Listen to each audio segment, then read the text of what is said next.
livestock. You've got control there, Alex. Yeah, I'd sort of. And fertilising the fields to grow crops.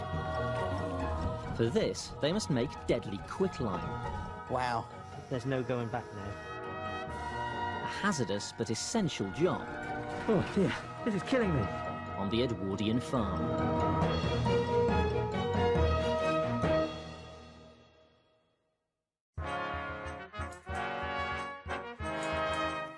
The team are getting ready for their new adventure. My dad called me odd head for a number of years. That was kind. The Edwardian age began with the death of Queen Victoria in 1901, when her son, Edward VII, became king. It was to last until the outbreak of the Great War in 1914. So you excited about our new adventure, Peter? Very much so. You think about it, it's an incredibly exciting age, isn't it? Age of the wireless, there's an explosion in daily newspapers as well. And of course the motor car means that people can get around that much quicker. Flight. And like the difference between the rich and the poor too. I mean, at this point, it's at its most extreme, the social divides between aristocrats and you know, the next layers down. It's an age of exuberance. The salad days, you might say, before the hell of the First World War. I really do like the beard, but I think it should go.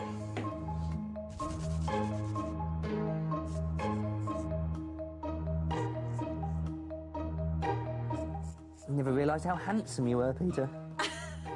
Thank you very much, that's fantastic. And that looks really weird, doesn't it? Really different. Time to step into Edwardian Britain.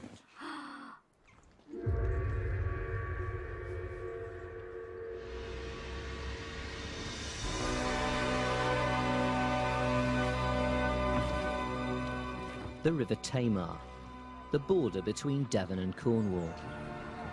The adventure begins. The team are sailing from Plymouth, 18 miles upriver, to their new home at Moor Welham. Is that it, through the mist? This is obviously it. Gosh. Quite eerie. Like a ghost town, isn't it? It is. Huge water wheel as well. Oh, yeah. Look at this place. Stunning, isn't it? Absolutely fantastic. Right, well, first ashore, me and Sonny. Yeah. After you, Ruth. Thanks ever so much. Right, sir. This is Moor Welham Quay. At its height, this was one of the busiest ports in Britain, shipping locally mined copper ore to South Wales for smelting.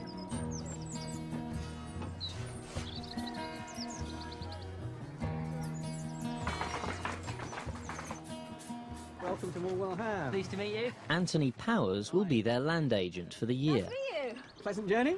Very much so. Yes, What a thank place. you. Well, absolutely, yes, and you've arrived exactly the right way on the river, because it's the river that's so important for this place.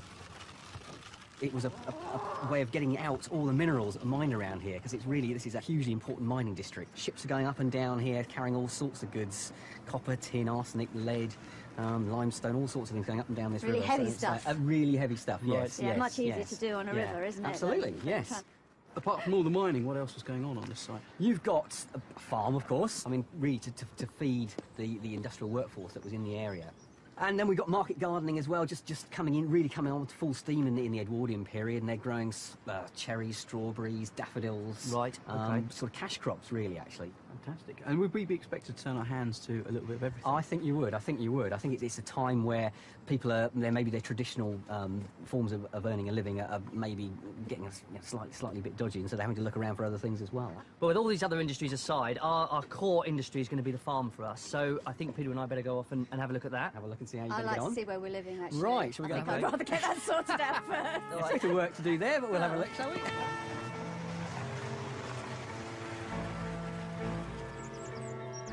This is where the team will experience Edwardian domestic life. A little bit basic. Yeah. It was quite a reasonable sized family here. I think probably you got a family of 2 parents and 6 children in this house. So you need a big kitchen. You need a and fairly big space, don't you? Yes, you do. Yeah, especially as this is the room you spend most of your time living and working in. Yeah. It's a pretty small range, isn't It's it? very small. There's no hot water tank on it, is Not there? at all, no. I think they must have been heating water on the top in pans there. Yeah, that's small. Oh, and I've got a sink. You have got a sink. You have got a sink. You haven't got water. No, there's no running water down here. So OK, so it's back to carrying buckets. it is, I'm afraid. So I've got my work cut out then, haven't I? You have, yeah. The team are taking charge of Morwellham Farm, originally built to feed the people that worked and lived at the port. Wow, Peter. Look at this selection of vehicles.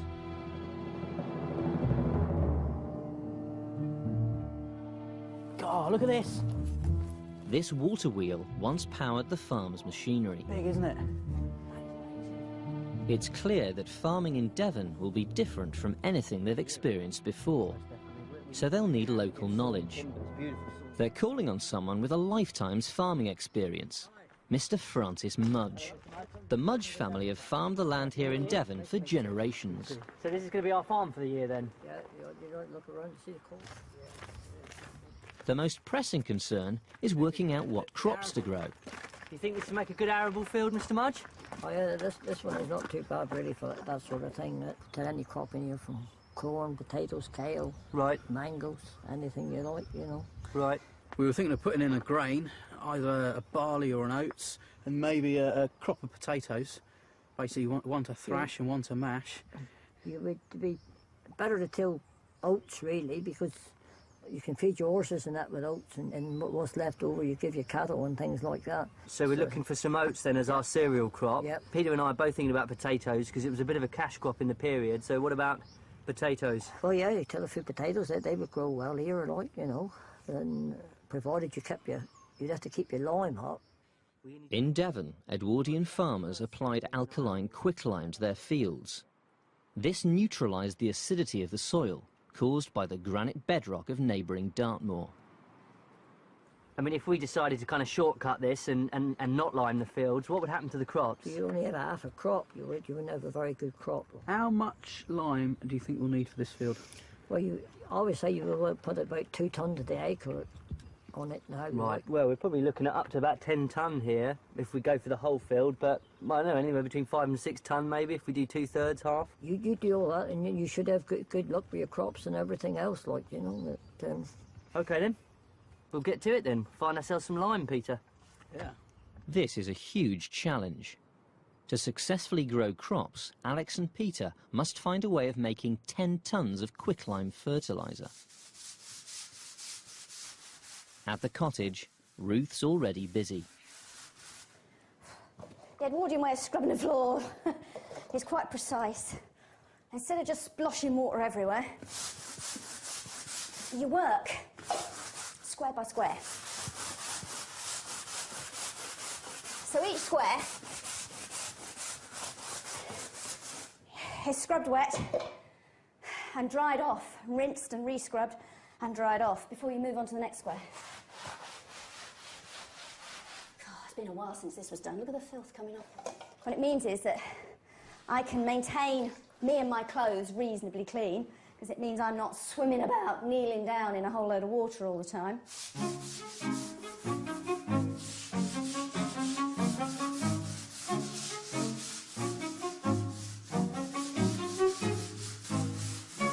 There's lots of references to many farmhouse wives doing this twice a day. I don't think I'm going to be that house proud.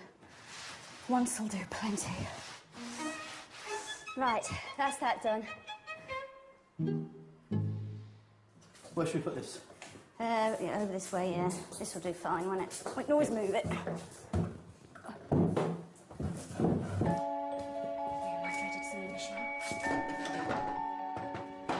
Ha-ha! All the pretty stuff goes on here. I'm really pleased with this. It's a really nice cottage Edwardian dresser, you know, made out of pine and stained and pretending to be out of oak. Nah, I'm quite excited about this, you know. So what's in here? Edwardian provisions. Wow, looks like you're not going to have to make many products. Pickled onions. Marmalade. This is starting to look like my mother's cupboard at home. A lot of familiar designs. I'm just amazed at how many companies are still in business. Oh, Brasso, look at that. I mean, there were loads of branded products in the Victorian period, but it's just gone crazy by the Edwardian. There's just so many more of them. And they're beginning to sort of target them at different groups of people, aren't you? Getting some advertising aiming at the working classes. Things like the Sunlight soap being aimed at everybody, and some things that are really being aimed at the middle classes. Oh, there we go. End of a long journey for you guys. So this is going to be the first of our livestock on the farm. These are my chickens I brought over, and they're light Sussex is the breed. They're going to mix in with these Buff Orpingtons for a while, but you know what? I really fancy getting together a nice industrial sort of poultry concern on an Edwardian scale. There we go, boy. Fight on this one. So now we're going to have to look out for some cows, some pigs and some sheep and get this farm properly stocked.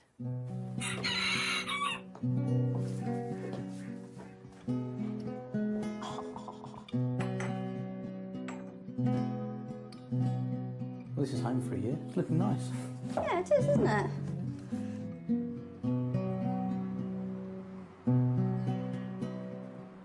We have struck upon the most fantastic location. We've got everything. We've got the river, we've got the coast, we've got a fantastic farm, we've got a fantastic mining heritage and the market garden heritage. There's going to be so much to do, so much to keep us busy. It's quite an opportunity, really, a place that is so abandoned. The chance to bring it back, to turn the clock back and make a place live and breathe and hum, busy with people and life again. I think that myself, Alex and Ruth have a burning ambition inside us, and perhaps we do bite off a little more than we can chew. But I just hope that I'll be able to learn new skills, do right by the animals, and try my hardest. Until the range is up and running, they can't cook or have hot water. But there's a problem. Sneak out. Ooh! Can't live with it like this. Ruth turns to their land agent, Anthony, for advice. Hi, Anthony. Hello, how are you? I'm having a nightmare with it. I've given it a really, really good clean, well, as best as I can. It's clogged solid, absolutely solid. So the chimney needs cleaning for a start. Yes. I cleaned the chimney in there last year and had to get on the roof and knock a plug about this wide out down through the chimney because jackdaws, twigs and all sorts of stuff. Yeah, So which they do. A blockage in the chimney may be sending the smoke back into the room. You all right, Alex? Yep, I'm good. How's it going with our little volunteer? Yeah, he's looking ripe and ready for it. To sweep it, Alex has a cunning plan. One of the traditional ways with which to clean your chimney out was with chicken. And what you do, get him here, and you literally stuff him down the chimney. And what he does is he tries to flap up the chimney, to fly up the chimney, and in doing so, his claws scratch the inside of the flue and bring down all the soot with him. But I've got to be honest, I really can't bear to do it to the little fella because he's so gorgeous. So I'm just going to let him get about his business. And we're going to go for Plan B. What went wrong with Plan A? Lack of volunteers. Plan B involves Holly rather than a chicken to clean the chimney. OK. Right, OK, we're ready. ends in. Start hauling. Pull it up. Here we go. This is a really old method of cleaning chimneys. Goes back to the medieval period. Stuff a holly bush down. There's loads coming down just as you pull it up. Don't pull him off. I know. Him off. Yeah. You can pull it back down now then, Peter. OK, pulling away. Yeah, I see. He's the man with the muscles. How's it going? Work to treat. I think we've doubled the size of the chimney.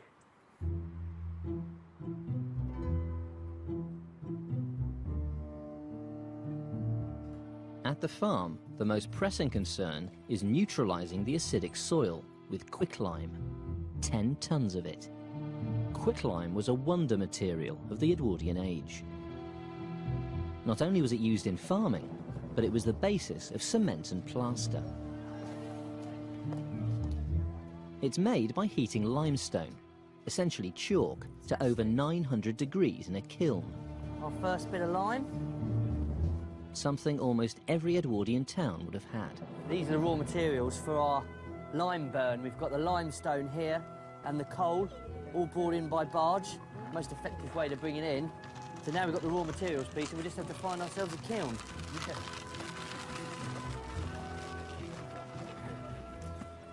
So here's our lime kiln then. Anthony's brought the boys to the kilns at Morwellum Quay. It's one of two, and they actually probably were being used up until the Edwardian period. Limestone brought up from quarries from Oreston on the outskirts of Plymouth, all built over now, and coal from South Wales. And to make quicklime, which is what you need for your fields, you basically burn layers of limestone with coal, right. And it converts the limestone into this stuff called quicklime, the lump lime, quite small pieces, which you can then pull out from the bottom, and that's what you then spread on your fields. Well, Mr. Mudge reckons we need approximately 10 tonnes of lump lime to go on our fields. Well, do we need to measure it and find out exactly how much this is going to make then? I think we should. Because we could end up with heaps of it all over the place, and goodness knows what we're going to do with it then. Rather than a little bit extra. Yes, yes. At the cottage, it's the moment of truth. Here we go.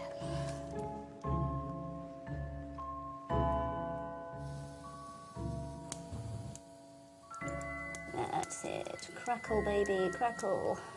Oh, I can see the smoke going sideways. That's a good sign. That is warm already. That's how it's supposed to be. On the continent by the Edwardian period, people were abandoning coal cooking like nobody's business, moving over to the new gas. But here, we hung on to ranges a lot longer. So they were still manufacturing them right up until the end of the 1930s. I wonder if you can see it going up the chimney if I have a look in this inspection. Yeah, you can. Zooming up there. Look at the drawer on that. Measuring the kiln is proving to be a mathematical challenge. 5 times 5 is 25. Yeah. Times by pi, what's pi? 3.14? Make it 3. OK, 75. Times that by the depth. How are we going to work out the depth? If you hold one end and abseil down... So, 20 times 75, that's 2 times 750. 1,500. That's cubic feet. How many tonnes is that? I've no idea. That's over 50 tonnes of quicklime. They need just 10. It's highly caustic stuff, Peter. A tonne of it is bad enough, and you want 50 tonnes of it. OK, OK.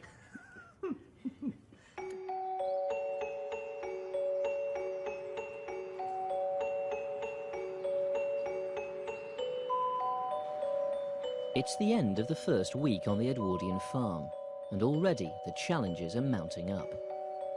We're next to one of the world's biggest granite deposits, which means the entirety of the soil around here is going to be acidic. So we're going to have to do something to combat that. If we're to stand any chance of growing anything in it, we're going to need a whole load of lime. Quicklime. They do have the lime kilns down yeah, here. exactly. We're right next to a set of lime kilns. Well, I think those are a little bit too big. Is the worm turning? No, the Ruth, worm... when Peter first clapped eyes on those lime kilns, right, he was like, we're going to do a burn. We're going to do a burn. His eyes lit up. And I'm like, Peter, what's the tonnage? Well, if there's a critical mass, you see, so you can't... You can't just do a teeny bit, yeah. So if we're going to do 3/4 full, we're looking at 45 tonne of lime to 10 tonnes of coal to 12 feet of wood. Well, I was going to say I could do with some lime, but I don't think I need that much. So you're sort of backing out, Peter, here? I think we probably end up doing a smaller kiln, just because of the amount of lime we actually need. In Edwardian times, there were thousands of lime kilns across Britain. Now there's just a handful, so finding a smaller kiln that's still working isn't going to be easy. Until they get some lime, their arable project's on hold. So the farmers turn their attention to livestock. Go on, girls. Go on. Local farmer Matthew Cole is delivering an Edwardian breed of sheep that's particular to this region. Stay there, stay there, stay there, stay there, stay there. Stay there, stay there, stay there. Make. Good dogs, good dogs. There we go. Lovely looking animals. Yeah. And these are white-faced Dartmoors. Right. These sheep have been on these hills for centuries. They look quite small. Yeah, they are hill sheep. Right. You know, they've evolved on Dartmoor, which is, you know, a large granite outcrop. The wind blows and the rain comes down, and you know, these girls have evolved to cope with that. as a result, their body size isn't that big, but you know, they make good use of the rough forage and you know, what's available to them. Really, they've evolved for the area. And are they bred just for their meats, or...? These would probably have been one of the first dual-purpose animals. You know, not only do they grow a good heavy fleece, but the meat is also of very high quality. They call it angel meat. It's that angel meat. Angel meat. It's that tasty. Great. Well, they're certainly settling in. Thank you very much for bringing them down. Thanks ever so much for bringing them down. And Meg, thank you, Meg, as well. She did the hard work. Yeah. Crucial to the success of their sheep enterprise will be keeping them well fed over winter.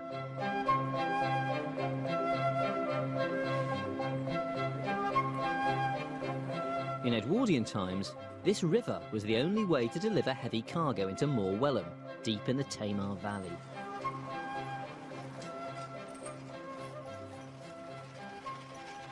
This is our first consignment of hay. We'll need plenty to keep our cattle and our sheep fed throughout the winter. Unfortunately, in the Edwardian period, it came ready baled.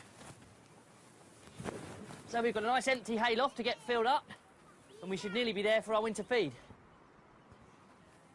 Today, the only Tamar barge that's fully operational is this one, the Shamrock, skippered by Peter Allington. It's really funny, isn't it? You know, you sort of look at a sailing barge with no engines and you think, oh, really out of date by the Edwardian period. But that's just not true, is it? An awful lot of sailing barges were...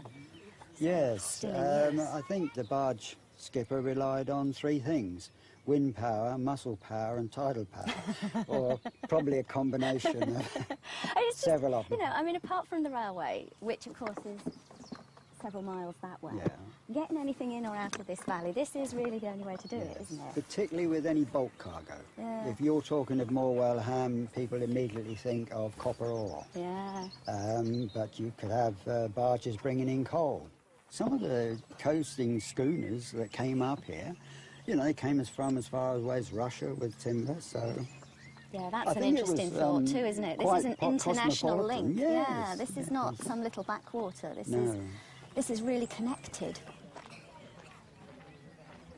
Having taken delivery of the hay, it must be stored in a dry place.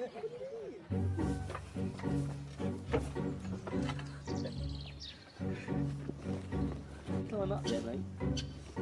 Right, you ready for this? Yeah. Right, here we go. Lovely job. It seemed a lot coming off the boat, but now we've got it here. Doesn't seem that much. This isn't going to last us, though, is it, Peter? Throughout the winter, and this hayloft is desperately small, so we're going to have to see, firstly, if we can source ourselves some hay locally, and secondly, have to find some way of storing it outside. Alex is consulting their Edwardian farming manual on how to store hay outside. It recommends building a hay rick. So we've managed to acquire the most up-to-date version of the Book of the Farm to help us through the year. And I'm just looking at some of the hay ricks, or hay stacks, as it's called here. I'm quite interested in the shape of this one, which is very much what we're trying to achieve. To keep the hay dry, it advises that the rick is thatched. Lucky we found these old timbers, Peter. Yeah, they'll do just the job for our rack, with which to build our rick. But rain's not the only obstacle they have to overcome. There's also vermin. The solution is to build it off the ground, on staddle stones. The design of this stone, and this goes back hundreds of years, is so designed essentially so that rats, they climb up to here to get into your corn, and of course they just can't get over the edge. Okay, so it stops vermin, at least mammals anyway, getting into your corn. The boys have bought some more hay from a local farm. They need to build the rick before the wet weather sets in. Well, we better start getting this on the rick. If the hay gets damp, indeed if it gets saturated and we can't dry it out, it's quite simple, it rots. It loses all of its nutritional value. So it's next to useless. So that's a disaster.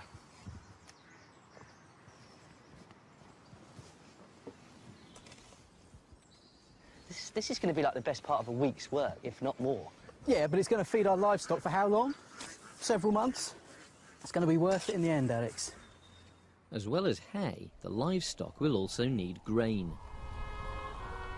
In Devon, farmers would have used granite troughs to keep the feed off the ground.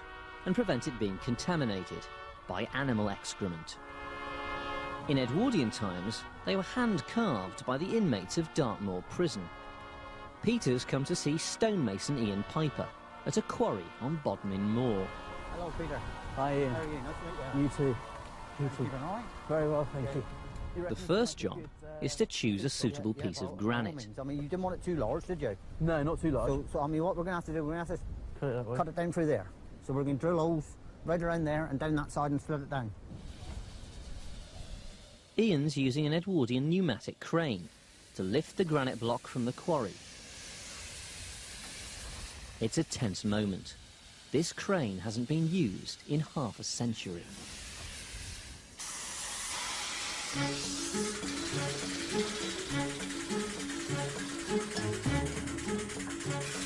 Seems to be working.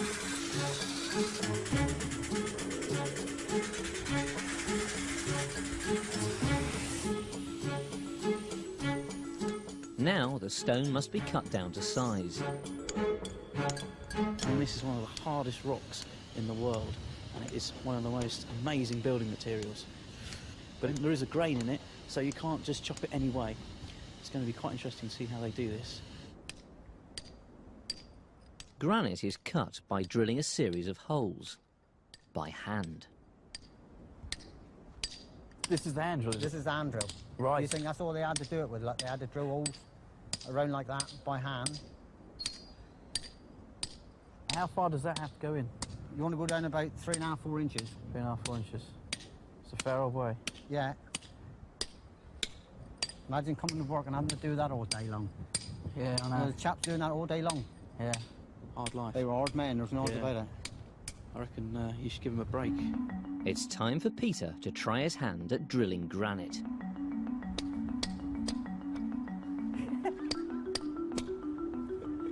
Apparently you get used to hitting your thumbs. Oh man, that is an absolute killer. Just doing that, my lord. With a cold hand as well.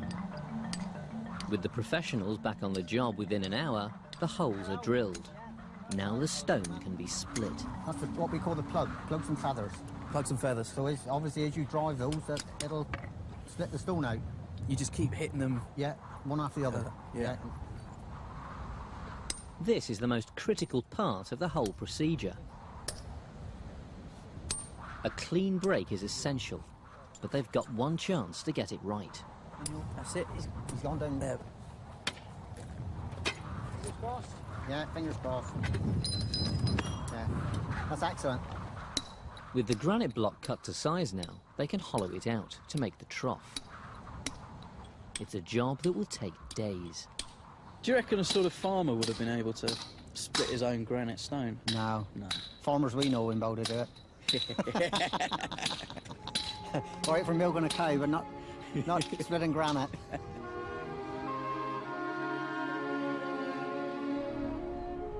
It's mid-September. Alex and Peter hope they've stored enough hay to feed the livestock.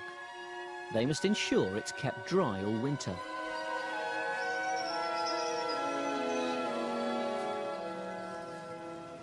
You've got the old book of the farm there. Edwardians would have thatched a rick, rather like a cottage. Hello, Keith. Good to see you again. Thatchers Keith Payne and Bill Liversidge have come to help. Nice to see you. So what do you think then? Well, I'm impressed, Alex. It's so much neater than I thought it might be. Have a look at that. Good. Now, Alex has read about an ingenious way the Edwardians mechanised thatching. The idea of that machine is that you can put reed through it, thatching reed. It stitches it together and it comes out in a continuous mat. Wow. I push the reed through, keeping it the same thickness all the way through. Instead of spending weeks thatching a rick, they would only spend a few hours, which gave them time to do hedging and stone walling and things like that. Yeah. So, you know, it was a labour saver as well, really. I'm actually feeding this through the same as you would cloth through a sewing machine. Try not to pull it too much, otherwise you might cut the works up. Whoa. Oh dear, Bill, sorry. I've just taken my eye off the ball here a second and we've dropped the stitch. Well, you really have got to concentrate on what you're about, man. Otherwise, if this comes undone on the rick, we're going to have a wet spot on the rick. So yeah, if you could pay attention a bit more. And I'm sorry, Bill. Stop looking around. There you are. In she That's goes. good as new. I reckon to be quicker to thatch it in the old traditional way, employ you two doing it with this thatch mat making machine. There you go.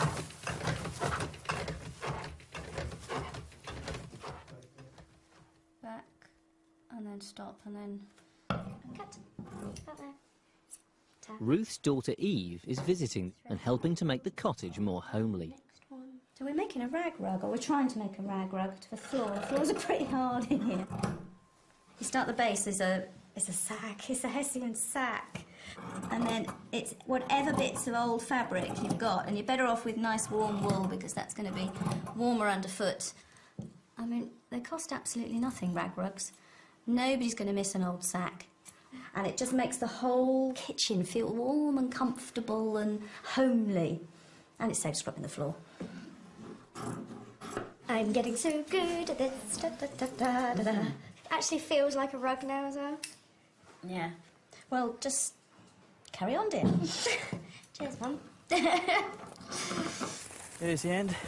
The thatch-making machine has produced enough matting to cover the rick.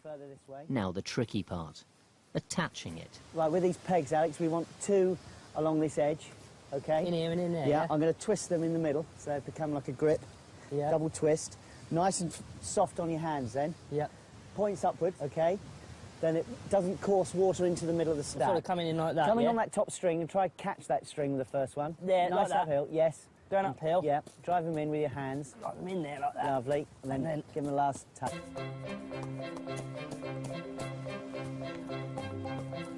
Oh, look at that, no hands. Traditionally, this rick would have been thatched by lashing bundles of straw to the roof, a process that would have taken 6 hours. Last few fixings. Using the machine-made mats takes just 40 minutes. Oh, there we go.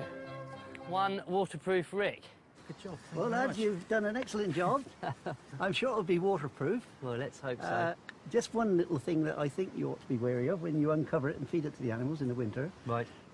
Just be aware of the spores, the white spores that come out, because it will give you a thing called farmer's lung, right. And it will give you breathing problems in the future. So right. I would suggest that when you uncover it, you do wear a mask.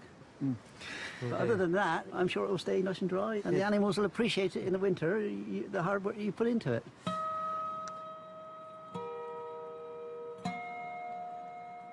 Making the rag rug has proved a much bigger job than Ruth imagined.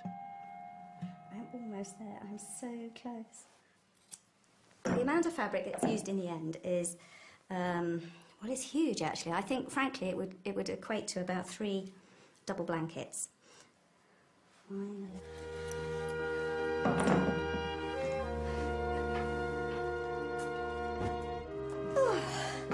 There we go. My rag rug. When it does eventually wear out, a thing that's made from scraps and other people's rubbish will go on the compost heap and be useful yet again.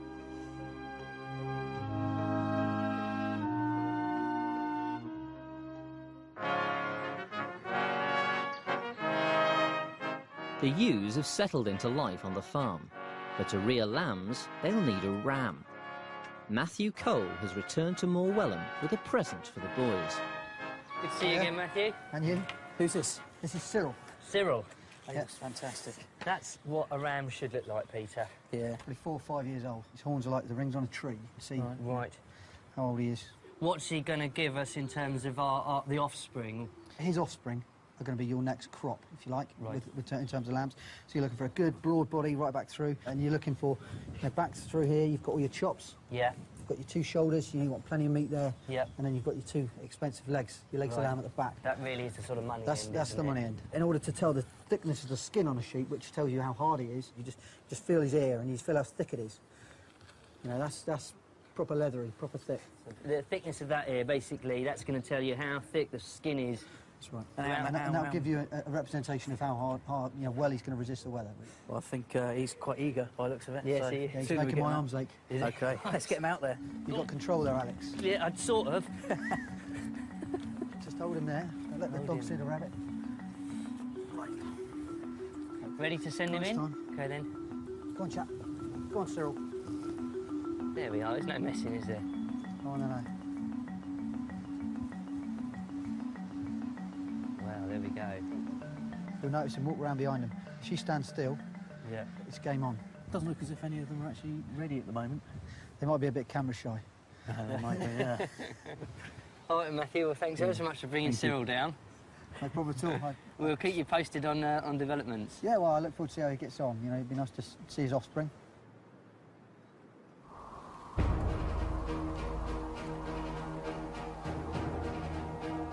A week's passed since Peter commissioned the granite trough. He's returning to the quarry to see how they've got on. Is it taking a long time? A lot of work? About week. Right. Week and a half. Fair old time. Yeah. So you're talking a lot of hours gone into it. Yeah. That is a work of art. 1, 2, 3. Now Alex and Peter can deliver it to their flock of sheep. Yeah, I think you've got the short straw here. Well, anything but lift it, mate. Wait.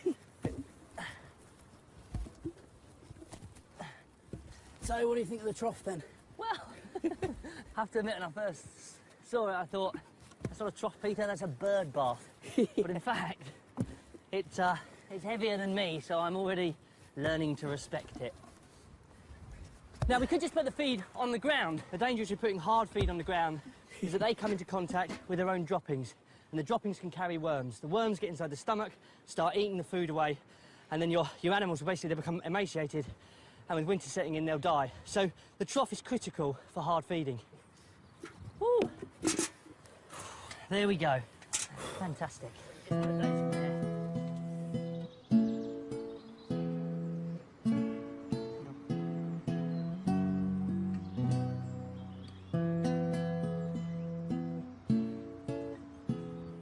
At first I was really sceptical about Peter's granite trough endeavours, but I have to admit it's the ideal trough to feed your animals from the field. It's heavy weight, so they're not going to knock it over.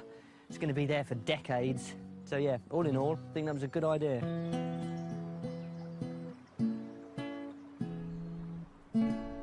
It's late September. After a long search, Alex and Peter have found a smaller lime kiln that should produce the 10 tons of quicklime they need. Colin Richards is a quicklime expert and will supervise the burn. So this is it, yeah? This is it. I think this is far more manageable. In this kiln, limestone will be heated to 900 degrees. Easy to fire, so hopefully at the end of the 4 days here, you'll have some lime to be able to use on your project. Fantastic. Stafford Holmes helped restore the kiln and will be in charge of loading it. You too.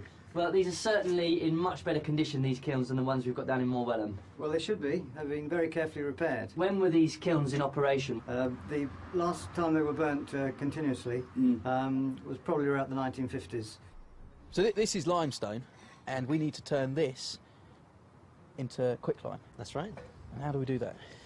We apply heat to it, basically, and that involves, with this kiln, creating a fire at the bottom, which we start with wood, then we put a layer of coal, and then layers of limestone, layers of coal, right up to the top of the kiln. Well, I suppose the fumes are toxic coming out the top. That's right, yes. It's something which, you know, you have to respect. The whole process, you know, involves a lot of chemistry, but the reality is it's a very caustic material. It can burn your skin. So we've got to be very sensible about the way we go about this. It's Peter's job to ensure the critical first layer of limestone is spread evenly. Right. Watch yourself.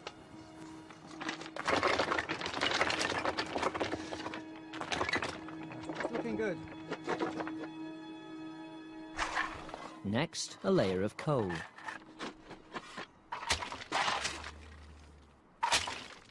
Then another layer of limestone. Will be 25 shovelfuls. Stafford's concerned that unless the amounts in each layer are precise, a constant 900 degrees won't be maintained, and no quicklime will be produced. So we're looking at quite a few layers here, aren't we? Total of 15 layers of fuel and 15 layers of stone. 100 kilograms. 20 shovels. 21. So every shovelful is counted in. 18. 19. But the level of precision necessary means the loading is taking longer than the boys had hoped. By early evening, there's barely a ton loaded. Moon's out. So we've got enough moonlight.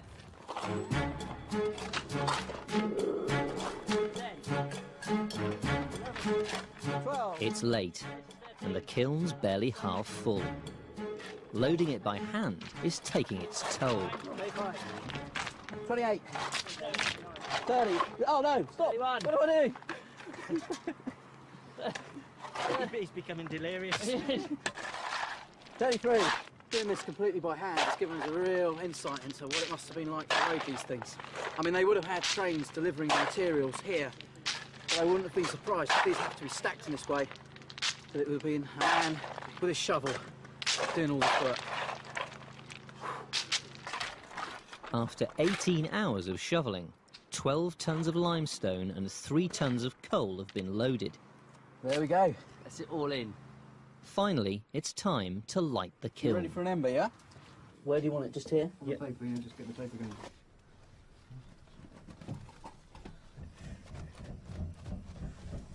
It's getting exciting here.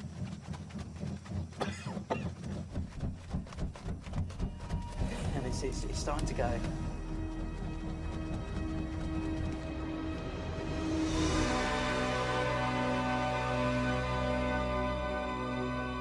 Gases produced by burning limestone include the deadly carbon monoxide.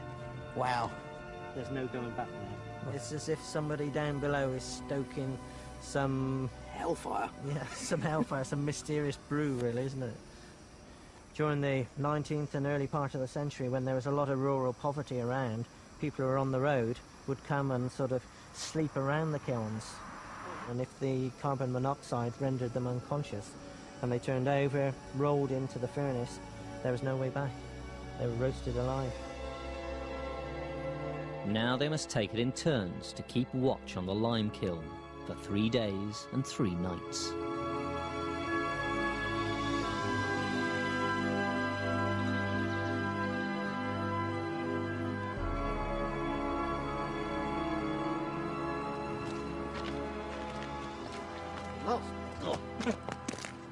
Oh, my word. You can just really get a sense now of what it would have been like to have been lime burning in these kilns over 100 years ago. But as I check the fire below, it's clear all's not well. Fire is burning too low. We need it to be burning higher. We should see glowing cherry red limestone. At the moment, we just see flatness, darkness, and it's all cold in there. They need to get as much air into the kiln as possible to make it burn hotter. If the fire goes out now, it would be disastrous. Back at Morwell Quay, Ruth's cooking up a treat for their return. Sheep's head stew. This is one of the most gruesome things I've ever had to do. Now, the recipe I'm using comes from this fantastic little booklet called The Best Way. The cheapest cookery book in the world, it says. After preparing the head in the usual way, put it in a stew pan with the tongue and cover with the water. That whole sentence, prepare the sheep's head in the usual way, it really points out what a common dish this was for the less well-off. Unsurprisingly, the head of the sheep is pretty much the cheapest cut on it. So if you've got to buy meat, or if you have got beasts and you need to sell most of them on, this is pretty much the cheapest cut. There is quite a lot of meat on it, though. Funny enough, in the Edwardian period, people were doing this a little bit less than they had before. Ship technology and refrigeration technology began to make it possible for meat to be brought halfway around the world. And frozen lamb from Australia and New Zealand began to become the sheep meat of most ordinary Britons rather than our native homegrown sheep. Because with New Zealand lamb being cheaper, you could actually have a lump, a joint, for the same sort of price as you might have for something like a head. This sort of idea of getting as much as possible out of a really small amount of meat is such a theme through Edwardian cooking. People are mostly living on really starchy, solid things like large bowls of potato, lots of bread, lots of oatmeal, which is cheap and fills you up. Because it's a really, really bland, boring diet. So a little bit of meat, even if it's something like a sheep's head, just adds so much flavour into these really, really boring, stodgy basics. For 2 days, the lime burners have been tending the kiln, trying to get as much air into the fire as possible. But Colin's still concerned. The worry is that if there's not enough air going in, it can actually go out. So we would have to shovel everything out and that would be a failure. Yeah, it would be raking it out. We had a big hole to put it in at the top and a little one to get it out at the bottom. Yeah, so it would take ages. It would. All they can do is hope their efforts haven't been in vain. There's one sure way to test whether this limestone's been burnt or not, and that's to add it to water. And if it's been burnt through, it should slake. If it hasn't been burnt through, it will just remain as a stone. OK, let's see it go in then.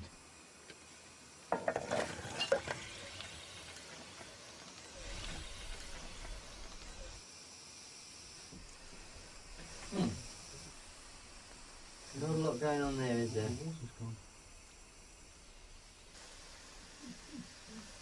There it goes. Out of it. Wow! There it goes. Look at that! That's excellent.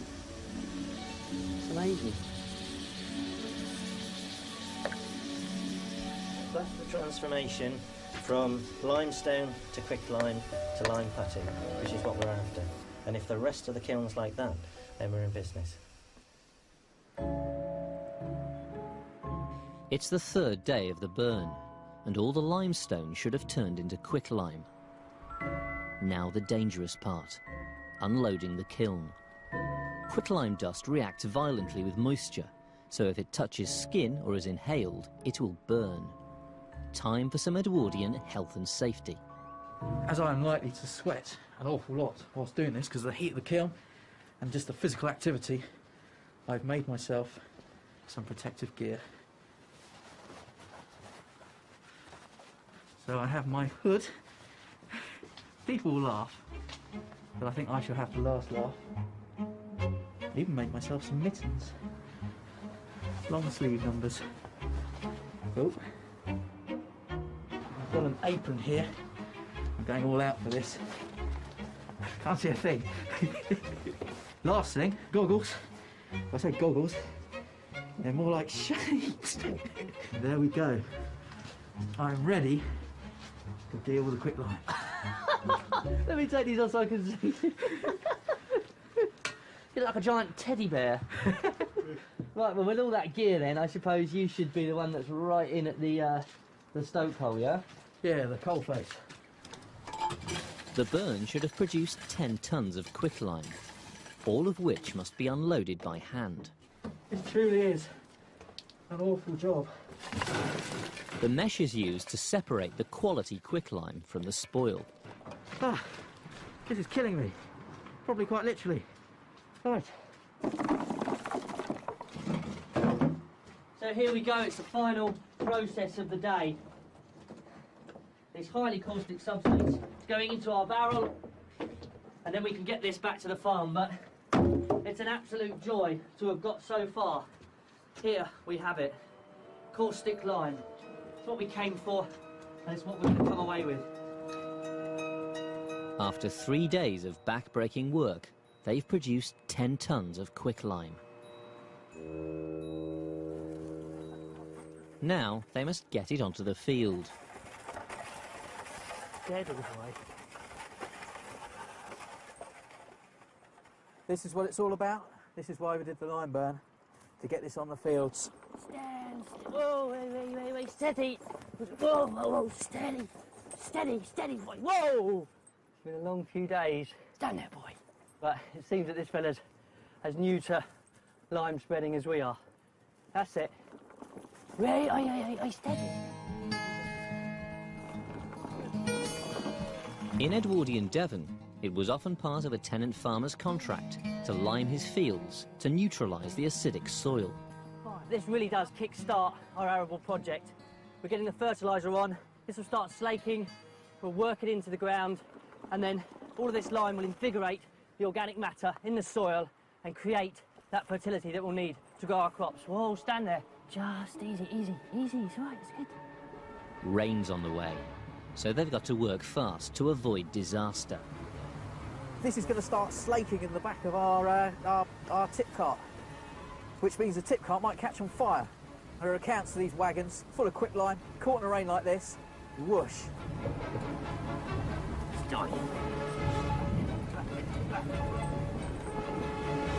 Okay, last one? Yeah. Really good. With seconds to spare, they get the last of the lime onto the field.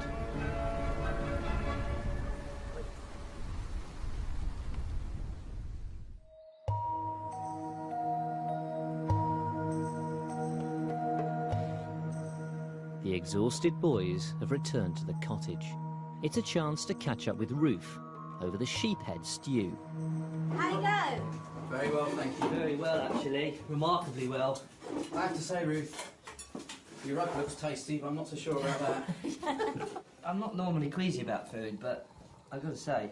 Well, I did wonder about taking the head out and not telling you what was in it. Oh, dear. But then I thought, I don't know, they're big tough boys. How cruel. So, tell me about this lime then. To be honest, there wasn't that much to see after the loading other than an awful lot of smoke. But the stuff we're getting out the bottom seems to be top-notch. Yeah, we've got some pretty good lime, actually. So you pleased to have the cottage up and running now? Oh, I certainly am. It's marvellous when you get on with things. It certainly looks a lot more homely than it did the first time we stepped in here. Yeah, it does, doesn't it?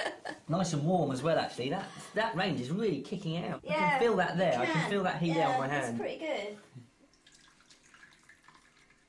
I sort of feel now, you know, a month under our belts, it's all ready to start, isn't it? We've got all sorts of enterprises we've got to start kicking off. I mean, one of the big things, certainly in the Edwardian period, was this market garden. So we've really got to get our heads around that and how we're going to approach that in the coming months. Cheers. So we've got our rick, we've got all our hay there. You know, we are ready to start getting some more livestock in, and we're kind of prepped for winter, almost. Well, we've got the team all assembled, so Edwardian Britain, here we come. Yeah, it's great to be back in the saddle. Well, it's all here. It's just a case of bringing it back to life. Next time on Edwardian Farm, time to branch out into new ventures. Market gardening, egg production, and a beef herd. But to make it a success, they must be up and running before the frost comes. Then they can see in the winter with an Edwardian Halloween. Coming up, the voices of our ancestors, celebrating the chaotic, dynamic history of civilization with Richard Miles and Ancient Worlds, brand new, next on BBC Two.